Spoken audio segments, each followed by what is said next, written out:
dramatic and dark African village story on the idea with intense beauty, seduction, and mystery. The curse of her beauty. She didn't just break hearts, she stole manhoods.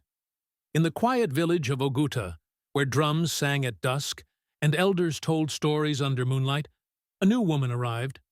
No one knew her name. No one saw her come.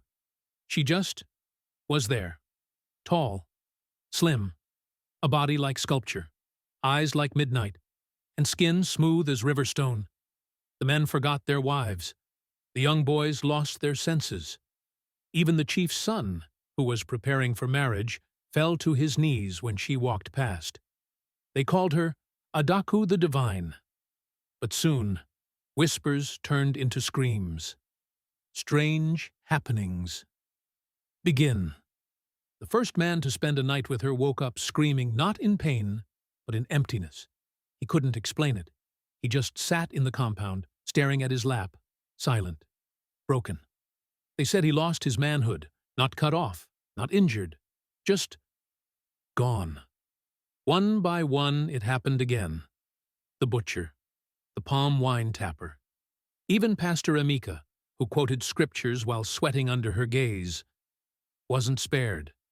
They were walking corpses of shame. Men who used to beat their chests now avoided mirrors and muttered to themselves. The village elder's warning Mama Nena, the oldest woman in Oguta, called an emergency gathering. "She is not a woman," she whispered. "She is a spirit, sent from the gods to punish the sins of men. She feeds on lust, and when you touch her, she takes more than your body. She steals your power, your manhood, your soul."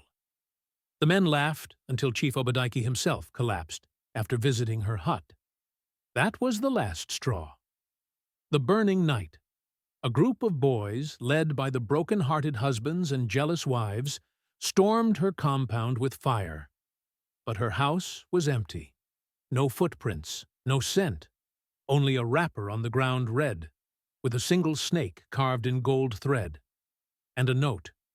"Men created me with their eyes. Now they live in blindness. I am not your punishment. I am your mirror."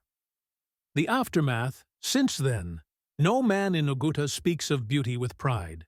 They look away when a woman passes. They whisper warnings to their sons, "Be careful. Not all beauty is of this world.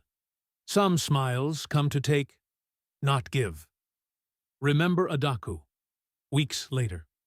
The village returned to silence. No laughter from the palm wine hut. No drumming at night. Only whispers and fear. But one thing was clear, no man had recovered.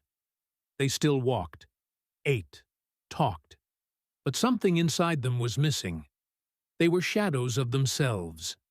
Fathers who once boasted about virility now sat quietly beside fires, eyes lowered. Young men no longer courted.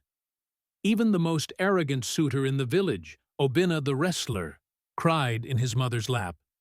Then came the dreams. It started with the children. They said they saw her in dreams.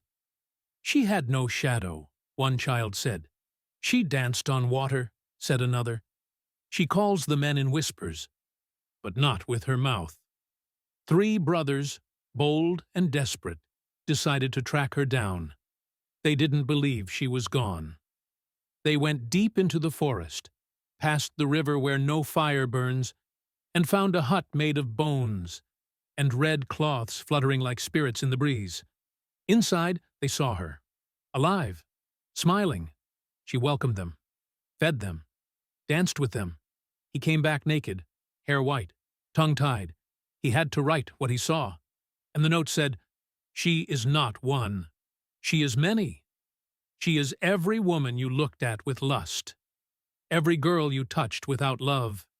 She is the revenge of silence." Since then, men no longer ruled alone. Women now sat at council meetings. Wives were listened to. Daughters were respected. Even the shrine's gods were repainted. The female oracles now had equal altars. And behind every change, there was a whisper. Adaku is watching. If you enjoyed this video, please subscribe.